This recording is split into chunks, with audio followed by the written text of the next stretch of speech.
فصعق من في السماوات وما في الأرض إلا من شاء الله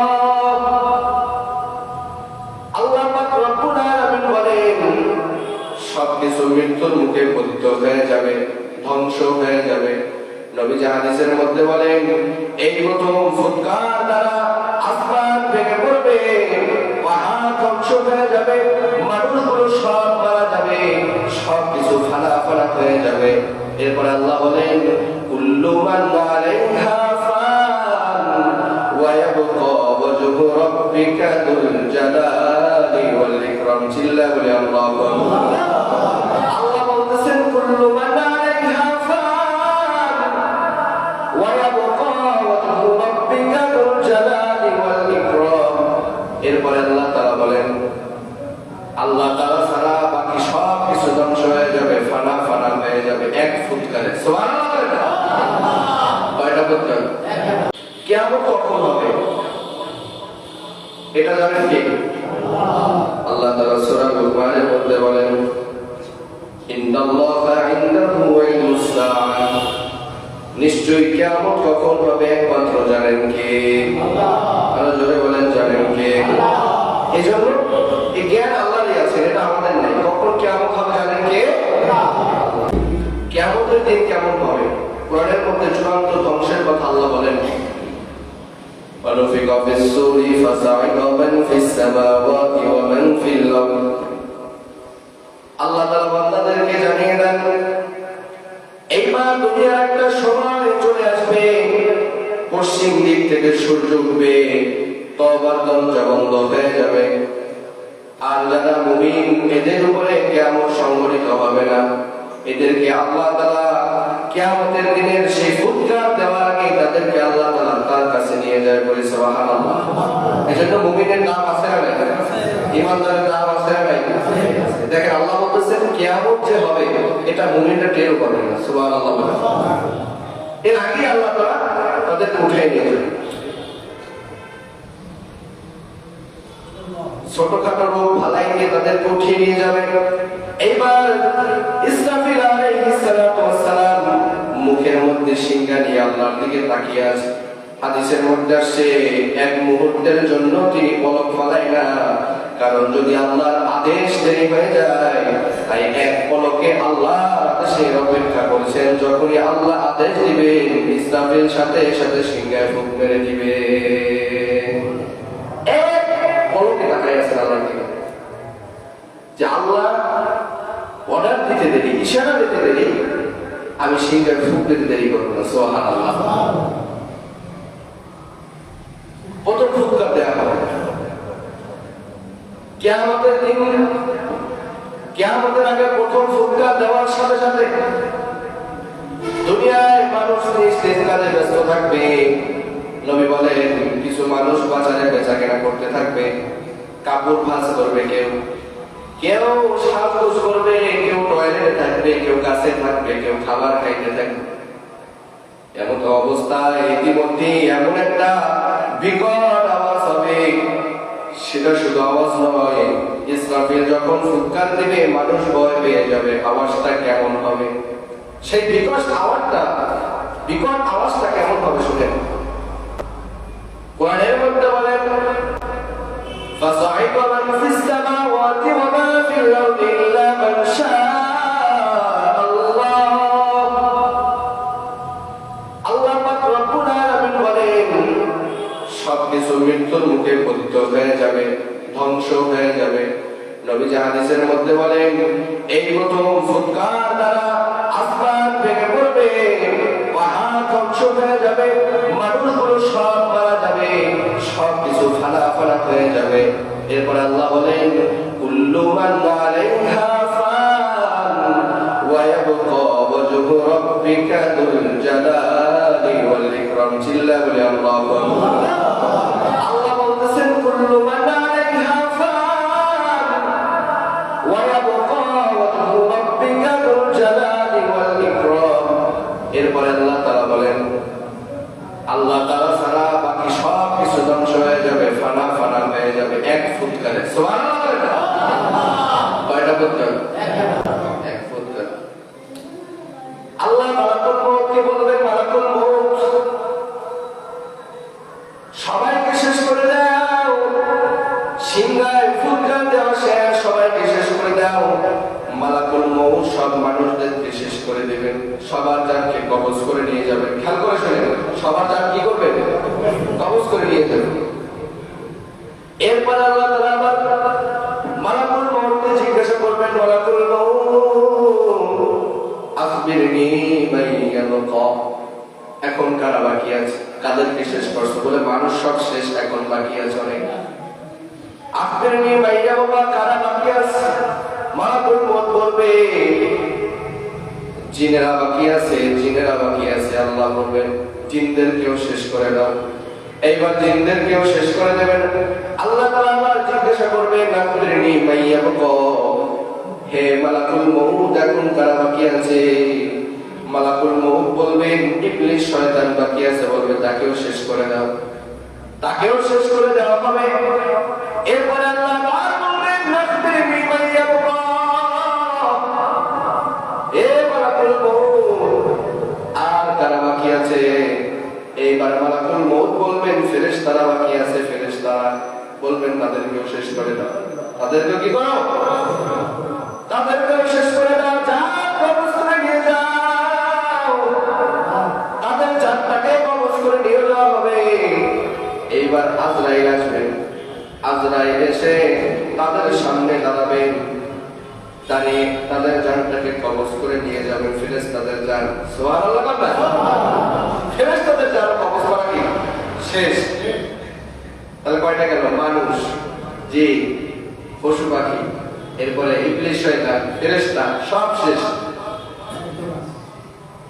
এইবার আল্লাহ তাআলা আবার জিজ্ঞাসা করবেন আখবিরনি মাইয়াবকা,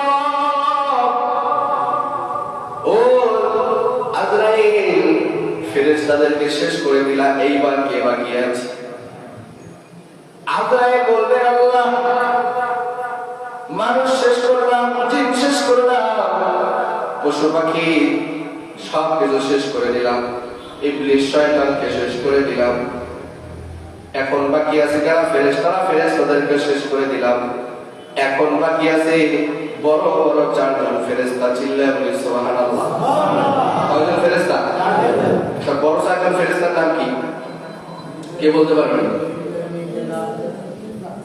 মাশাআল্লাহ, জিবরাইল, মিকাইল, ইসরাফিল, আজরাইল, এই চারজন বড় ফেরেশতা। যারা পারেন না চারটা নাম মুখস্থ করে নেবেন ইনশাআল্লাহ। এই চারজন বড় ফেরেশতা আল্লাহ বলবেন ইসরাইলের জানটা কবজ করে নাও। এই চারজনের মধ্যে আমার সবথেকে বড় ফেরেশতা কে? জিবরাইল। সবচেয়ে বড় ফেরেশতা কে? জিবরাইল। আল্লাহ বলবেন জিবরাইলের জানটাকে কবজ করে নিয়ে যাও। এইবার মালাকুল মউত জিবরাইলের জানটা কবজ করে নিয়ে যাবেন। জিবরাইলের জান কবজ করার পর আল্লাহ বলবেন আজরাইল আখবিরনি মাইয়াবকা, এখন কে বাকি আছে? আরো তিনজন বাকি আছে। এরপর আল্লাহ আবার অর্ডার করবেন ইযহাব ইসরাফিল ওয়া কবদ রূহা, ইসরাফিলের জানটাকে কবজ করে নিয়ে আস। এইবার ইসরাফিলের জানটাকে কবজ করে নিয়ে আসা হবে। এবার আল্লাহ আবার বলবেন কে বাকি আছে? বলবে আরো দুইজন বাকি আছে। এরপর আল্লাহ আবার বলবেন ইযহাব মিকাইল ওয়া কবদ রূহা, মিকাইলের জানটাকে তুমি কবজ করে নিয়ে আসো। চিল্লায়ে বলি সুবহানাল্লাহ। এবার মিকাইলের জান কবজ করা শেষ, এখন বাকি আছে কি? কে বাকি আছে? ও তো যে সবার জান কবজ করে ফেলছে, এখন নিজে বাকি আছে। এইবার আল্লাহ তাআলা আবার জিজ্ঞাসা করবেন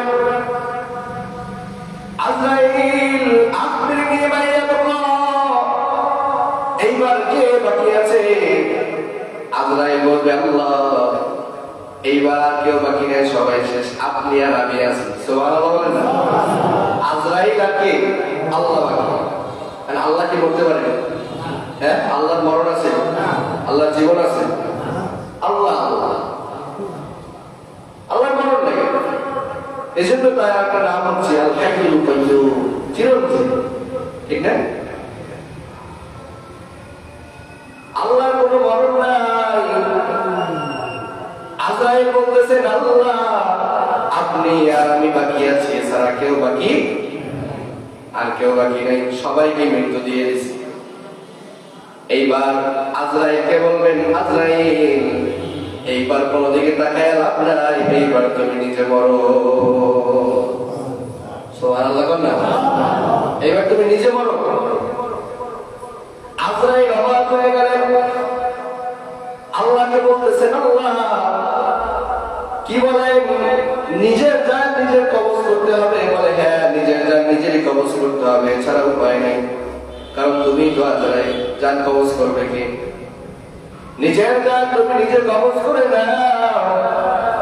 এইবার আজরাইল বলবে, আল্লাহ, ভয়ে আজরাইলের কাঁপুনি ছুটে যাবে, জ্বর এসে যাবে। আল্লাহকে ডাক দেবেন, আল্লাহ আমার নিজের জান আমার নিজের কবজ করতে হবে, এটা যদি আমি জানতাম আমি কোনদিন এই জান কবজ করার মতো বড় দায়িত্ব আমার কাঁধে তুলে নিতাম না। এবার আল্লাহ বলতেছেন, জিবরাইল, আজরাইল তুমি কি জানো না, কুল্লু নাফসিন যায়িকাতুল মাউত, তুমি কি জানো না প্রত্যেকটা প্রাণীর একটা মৃত্যু স্বাদ গ্রহণ করতে হবে। কেউ বেঁচে থাকতে পারবেন? পারবেন? কেউ পারছে? বাবা আছে, ছিল নাই, মা আছে নাই, ভাই ছিল নাই, অনেকেই চলে যাইতেছে, আপনিও থাকবেন, সবাই মৃত্যুর স্বাদ গ্রহণ করতে হবে। যে জান কবজ করতেছে আজরাইল, তার জানটা একটা নিজের কবজ করতে হবে। সুবহানাল্লাহ। এইবার আজরাইল বলতেছেন, আল্লাহ এমন বড় দায়িত্ব আমার কাঁধে আপনি তুলে দিলেন, এইবার নিজের জান নিজের কবজ করতে হবে। আমি তো অনেকবার দেখেছি দুনিয়ার মধ্যে অনেকের জান কবজ করতে গিয়েছে, যখন জানটা তাদের কবজ করে তাদের এমন অবস্থা হয়, অনেকে পেশাব পায়খানা করে দেয় কষ্টের ঠেলায়, কষ্টের চোটে কান্না করে দেয়, টয়লেট করে দেয়, প্রসাব করে দেয়, চোখ দুইটা তারাই উপরের দিকে উঠে যায়। আল্লাহ এইরকম কষ্ট আমি পারবো না। এইবার আজরাইলকে আল্লাহ তাআলা বলতেছেন, আজরাইল আমার কথা অমান্য করার বড় শাস্তি কি জানো? এইবার আজরাইল বলবে, আল্লাহ কোনো কিছু বলার দরকার নেই। আজরাইল এইবার জান্নাত আর জাহান্নামের মাঝ বরাবর একটা জায়গার নাম হচ্ছে আরাফ, নাম কি? জান্নাত আর জাহান্নামের মাঝ বরাবর একটা জায়গায়, আরাফ নামের জায়গায় গিয়ে এইবার এমন জোরে চিৎকার মারবে আজরাইল, এমন জোরে চিৎকার মারবে, হাদিস শরীফের মধ্যে আসছে সেই চিৎকারের আওয়াজ যদি কোনো মানুষ দুনিয়ার মধ্যে শুনতো, মানুষের আর ওই ইসরাফিলের সিংহার ফুঁক দেওয়ার দরকার হতো না। মানুষ কানের তলি ফেটে তারপর মানুষ সবগুলো মানুষ মারা যাইত। সুবহানাল্লাহ। সব মানুষগুলো ইন্তেকাল করতো, তার চিৎকারের আওয়াজ তাদের কানে যেত। আজরাইল জান্নাত জাহান্নামের মাঝ বরাবর জায়গা আরাফ নামক জায়গায় গিয়ে একটা চিৎকার মেরে নিজের জান নিজে কবজ করে ফেলবে। সুবহানাল্লাহ। এজন্যই আয়াতের প্রমাণ পেয়েছেন যে কুল্লু নাফসিন যায়িকাতুল মাউত, প্রত্যেকটা প্রাণীর মৃত্যুর স্বাদ গ্রহণ করতেই হবে, সেটা আজরাইল হোক, মিকাইল হোক, জিবরাইল হোক, ইসরাফিল হোক, যে হোক। এইবার আজরাইল শেষ, এইবার আছে কি? আর সবাই বলেন কে আছে? আল্লাহ। এখান থেকে আবার ওই কিয়ামতের আলামতের দিকে যাই, কিয়ামতের দিকে যাই, এই ঘটনাটা মনে রেখে। এইবার ইসরাফিল এক নাম্বার ফুৎকার দেওয়ার সাথে সাথে সব জান কবজ হয়ে যাবে। দ্বিতীয় নাম্বার ফুৎকার দেওয়ার পর এই দ্বিতীয় নাম্বার ফুৎকার আর প্রথম নাম্বার ফুৎকারের মাঝে কিছু সময় থাকবে, সেই সময়টা কেউ জানে না। মুফাসসিরিনে কেরাম বলেন কতটুকু সময় পরে প্রথম ফুৎকারের পরে দ্বিতীয় ফুৎকার দিবে এটা কেউ জানে না। জানেন কে? আরো জোরে বলেন না, জানেন কে? আল্লাহ জানেন। প্রথম ফুৎকার দেওয়ার পর দ্বিতীয় ফুৎকার দিবেন। দ্বিতীয় ফুৎকার দেওয়ার সাথে সাথে সাহাবীরা নবীর কাছে জিজ্ঞাসা করলেন, নবীকে এই যে প্রথম ফুৎকার দিল, প্রথম ফুৎকারের পর দ্বিতীয় ফুৎকার দিল, দ্বিতীয় ফুৎকারের পর তৃতীয় ফুৎকার দিবে, তৃতীয় ফুৎকারটা কতদিন বেশি লাগবে? কতদিন সময় পরে দিবে, কত বছর পরে দিবে। নবীজি সাল্লাল্লাহু আলাইহি ওয়াসাল্লামের কাছে সাহাবারা জিজ্ঞাসা করলেন, ও নবী আমার, 10 দিন পরে বলে না, 10 মাস পরে না, 10 বছর পরে বলে না, তাইলে নবী ক্বালু বালা ইয়া রাসূলুল্লাহ, আপনি একটু জানায় দেন কখন দিবে। নবীজি বলেন, ওয়াকাদ রুহা, জান কবজ করার পর এবার দ্বিতীয় ফুৎকার কবে দিবে একমাত্র জানেন কে? আরো যদি বলেন না জানেন কে? পৃথিবীর কেউ জানে না, আল্লাহ জানেন। প্রথম ফুৎকার দেওয়ার পর আল্লাহ কতটুকু অপেক্ষা করবে এ জানেন আল্লাহ। আবার দ্বিতীয় ফুৎকার দেওয়ার পর তৃতীয় ফুৎকার কখন দেবে জানেন কে? আল্লাহ। এরপরে দ্বিতীয় ফুৎকার দেওয়া হবে, মানুষ তো দীর্ঘ একটা সময় কবরে থাকবে, এরপর আল্লাহর হুকুমে দ্বিতীয় ফুৎকার দেওয়া হবে। দ্বিতীয় ফুৎকার দেওয়ার পর সুম্মা নুফিখা ফীহি উখরা ফাইদা হুম কিয়ামুন ইয়ানজুরুন, তারা কবর থেকে উঠে দাঁড়িয়ে থাকবে। কি হলো এটা? কোথায় এতদিন ছিলাম? মানুষ যে কবরে ছিল সেটাও তাদের মনে থাকবে না। কিয়ামতের মাঠে উঠে সবাই দাঁড়ায় থাকবেন, এক নজরে তাকায় থাকবেন, আর সবাই ভাবতে থাকবেন কি হইল, এতদিন কোথায় ছিলাম, এখন কি হবে? ভাবতে থাকবে, ভাবতে থাকার পর এরপরে কি হবে আল্লাহ বলেন, ওয়ানুফিখা ফিস-সূরি ফাযাকা মান ফিস-সামাওয়াত। অন্য আয়াতে আল্লাহ তাআলা বলেন, ওয়ানুফিখা ফিস-সূরি ফাইদা হুম কিয়ামুন ইয়ানজুরুন। আল্লাহ অন্য আয়াতে বলেন, ওয়ানুফিখা ফিস-সূরি ফাইদা হুম মিনাল আজদাসি ইলা রাব্বিহিম ইয়ানসিলুন। قالوا يا ويلنا من بعثنا من مرقدنا هذا ما وعد الرحمن وصدق المرسلون। চিল্লা বলে আল্লাহু আকবার। আল্লাহ তাআলা বলেন, তাদেরকে কবর থেকে উঠানো হবে, তারা উঠে বলা শুরু করবে, হায় হায় আল্লাহ, আমাদেরকে ঘুম থেকে জাগালো কে? কোথায় আমরা উঠলাম? আমি এতদিন কোথায় ছিলাম? হাদিস শরীফের মধ্যে বর্ণিত আছে, মুফাসসিরিন কিরাম বলেন যে কবরের মধ্যে আযাব ঠিক হবে, তবে কিয়ামতের দিনের সেই ফুৎকার যখন দেওয়া হবে, এত জোরে ফুৎকার দেওয়া হবে, ইসরাফিল আলাইহিস সালাতু ওয়াস সালাম এত জোরে ফুৎকার মারবে, কিয়ামতের মধ্যে যে আযাব হইতে থাকবেন, কিয়ামতের মধ্যে সেই কবরের মধ্যে যে আযাব হইতে থাকবেন, কিয়ামতের মাঠে ওঠার পর তারা কবরের আযাব ভুলে যাবে। কবরে আযাব তারা ভুলে যাবে। এতদিন যাবত যে কবরে আযাব হইতেছিল, সেই কবরে আযাব হইতেছিল, সাপ বিচ্ছু ছিল, সাপে কামড়িয়েছে। হাদিস শরীফের মধ্যে আছে, দুনিয়ার মধ্যে যারা গুনাহ করে কবরে যাবে, তাদের কবরের মধ্যে 99টা সাপ আসবে। কয়টা? 99টা সাপ। আর যারা মুমিনও ছিল, নামাজও পড়ছে, আবার গুনাহের কাজে লিপ্ত হয়েছে, তাদের কবরে 70টা সাপ আসবে। এই যে আযাব হতে থাকবে, অনেকের কবরে দুনিয়ার মধ্যে দেখা যায় আগুন, দুনিয়ার মধ্যে নেমে সার্চ করলে দেখতে পাবেন বাস্তবে অনেক কবরে আগুন দেখা গেছে, ছাপ বিচ্ছু দেখা গেছে, আছে না নাই? আপনারা বলেন আছে না নাই? এই জন্য দেখবেন কোন কবরে যদি আযাব হয়ে থাকে, সেই কবরের পাশ থেকে যদি কোনো জীব জন্তু যায়, যেমন ছাগল যায়, ভেড়া যায়, মহিষ যায়, গরু যায়, তাইলে তারা চিৎকার মারা শুরু করে, ঠিক না? তাইলে মনে করবেন যে এখান থেকে এই কবরের মধ্যে আযাব হইতেছে। অনেক কবরের মধ্যে আযাব হয়, এমন এমন আযাব, কবরের মধ্যে আপনি যখন ঢুকবেন, আল্লাহর নবী বলেন, তার মেয়েকে বলতেছেন, ইয়া ফাতেমা আনকিদি নাফসাকি মিনান নার, ও ফাতেমা, কবর কিন্তু নবীর মেয়ে ফাতেমা দেখবে না, আলীর স্ত্রী ফাতেমা দেখবে না, হাসান হোসেনের মা ফাতেমা দেখবে না, কবর কিন্তু দেখবে না সারা আমল। তুমি যদি বদ আমল করে কবরে যাও, তোমার কবরের মধ্যে আযাব শুরু হয়ে যাবে।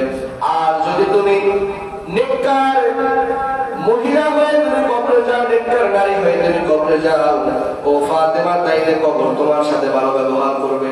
আর না হইলে আল্লাহ তাআলা সাহাবীদেরকে দুই হাত দিয়ে ইশারা করে দেখান, সাহাবীরা তাকায়া দেখো, কবরের কথা একদিন বলতেছেন, তার মধ্যে বলতেছেন কবরের মধ্যে গুনাহগারদের কি অবস্থা হবে। দুই পাশের মাটি এমন ভাবে চাপ মারবে, দুই পাশের মাটির চাপে পাথরের হাড় পাথরের মধ্যে ঢুকে যাবে। করে নাউজুবিল্লাহ। এক পাথরের হাড় আর এক পাথরের মধ্যে ঢুকে যাবে।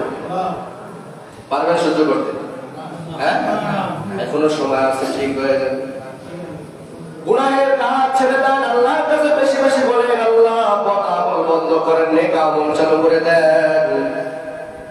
আমি যখন মৃত্যুর সময় হয়ে যাবে, আমাদের কি ইমানদার না বানায় কবরে নিয়ে একটা সকলে বলে আমি। অনেকে নামাজ পড়ে শুনেই জানে না, নামাজ পড়তে আসছে, আপনার গিয়ে তো জানে না, দুরূদ শরীফ জানে না, ঠিক না? শেখেন না কেন? আপনাদের এখানে ইমাম সাহেব আছে না? আপনারা না শিখলে সেটা আপনাদের দায়িত্ব, আমাদের কিছু হবে।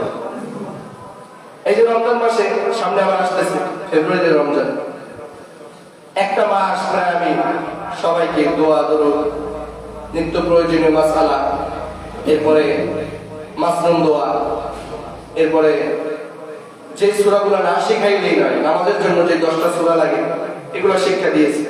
আরে মানুষের ব্যস্ততা, রমজান মাস মানুষের ইবাদতের কাজে লাগাবে। এই নিত্য প্রয়োজনীয় সূরাগুলি, নামাজের সূরাগুলি, দোয়াগুলি, আত্তাহিয়াত, তাশাহুদ, দুরূদ শরীফ এগুলো শিখবো। এগুলো শেখার কোনো মন মানসিকতাই নেই। এই জন্য কিন্তু নবী বলছেন তলাবুল ইলমি ফারিদাতুন আলা কুল্লি মুসলিম। হে মুসলমান, দ্বীনে ইলম তলব করা প্রত্যেক মুসলমানের উপরে কি? জোরে বলেন।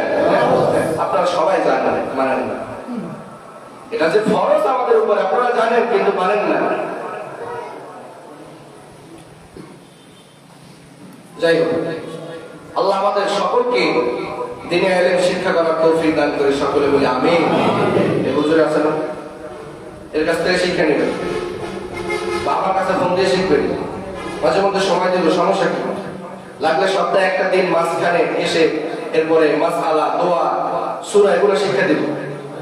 দেখবেন বাড়ি চালান দিয়ে দুজনও পাবেন না, পাবেন না তো, দুনিয়া নিয়ে ব্যস্ত আছে। এজন্য আল্লাহ তাআলা বলেন ওয়ালাল আখিরাতু খায়রুল লাকা মিনাল উলা।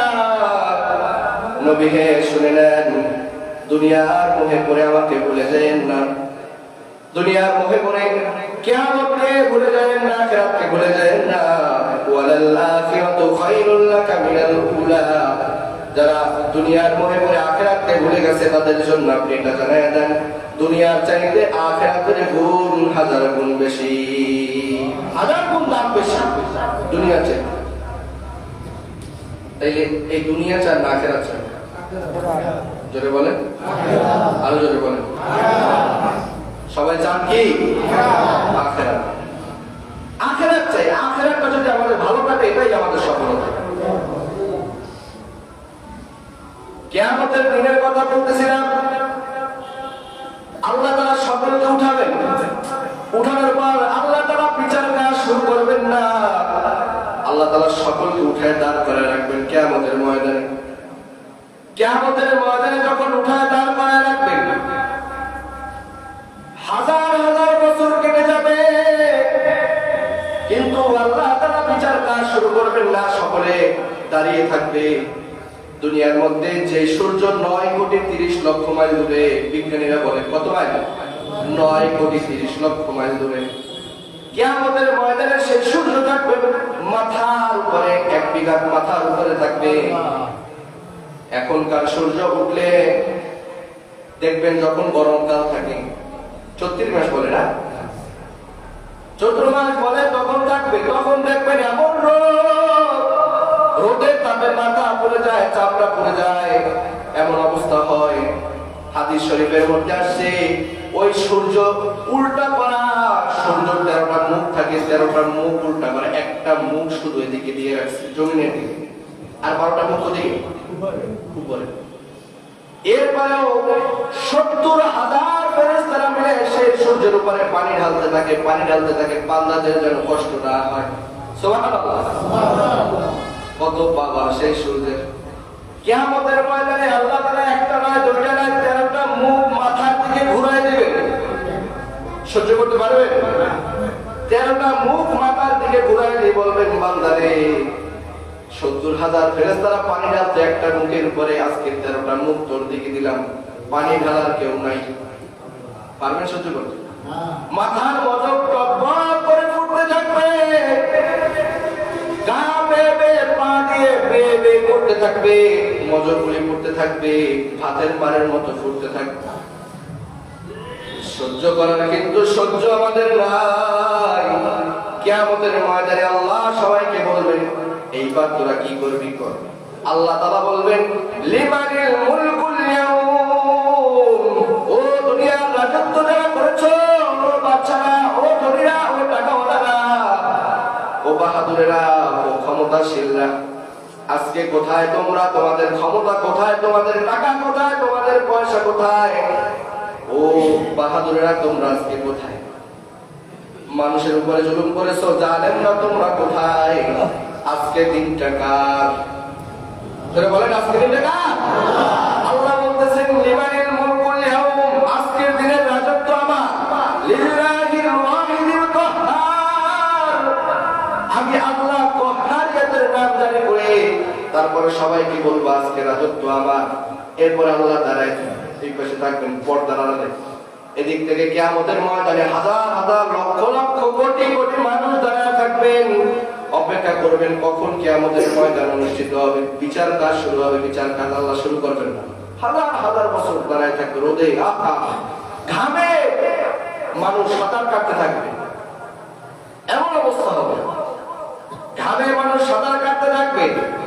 এদিকে বান্দারা বলবে, আল্লাহ বিচার কাজ শুরু করেন। আল্লাহ কোনো সারা শব্দ দিবে না। এইবার কিছু মানুষজন মিলে বলবে, চলো চলো আমাদের আদম বাবার কাছে যাই, একটু গিয়ে সুপারিশ করতে বলি আল্লাহর কাছে যে বিচার কাজ যেন শুরু করে।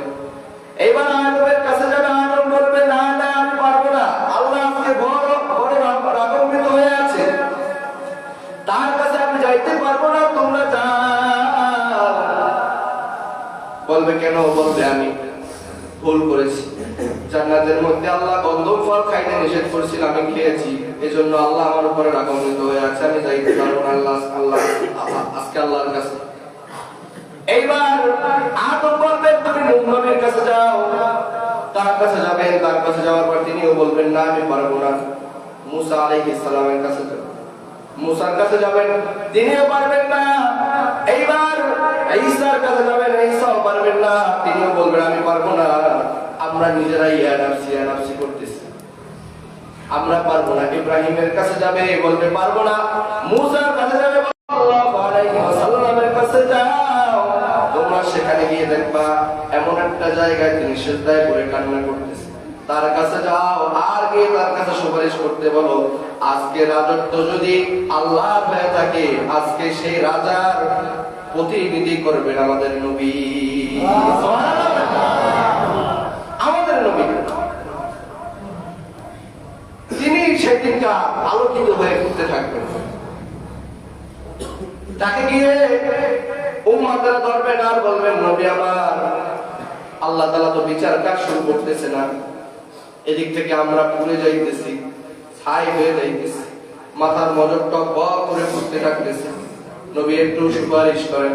আল্লাহর কাছে যখন সুপারিশ করা শুরু করবেন, সেই সুপারিশটা শুধু উম্মতের জন্য নয়, সেই সুপারিশটা সারা জগৎবাসী মানুষের জন্য, সকল নবীর উম্মতের জন্য, আর সকল নবীদের জন্য সেদিন সুপারিশ কাজে লাগে যাবে। সুবহানাল্লাহ! কি নবীর উম্মত হয়েছে না? শুধু উম্মতের জন্য না, যত উম্মত ছিল, যত নবীরা ছিল, সকলের জন্য সেই দিনকারে সেই সুপারিশ কাজে লাগবে। সুবহানাল্লাহ!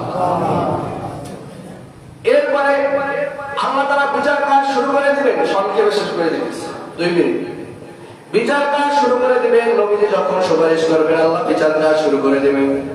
এইবার আল্লাহর কাছে আল্লাহ তাকায় তাকায় দেখতে থাকবেন শেষ নবীর উম্মত কারা, তাদের চেহারার মধ্যে আলাদা একটা নূর থাকবে।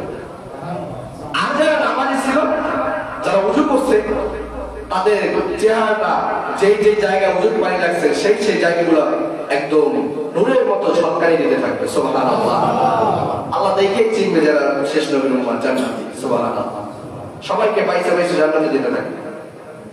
এরপর আছে গুনাহগার, এদেরকে আল্লাহ তাআলা বিচার করার সামনে আনবে, বলবে গুনাহগারদের নিয়ে আসো।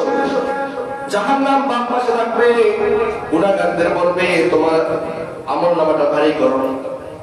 যখন আমলনামাটা পাল্লায় দেওয়া হবে দেখবে বদ আমলে ভরা।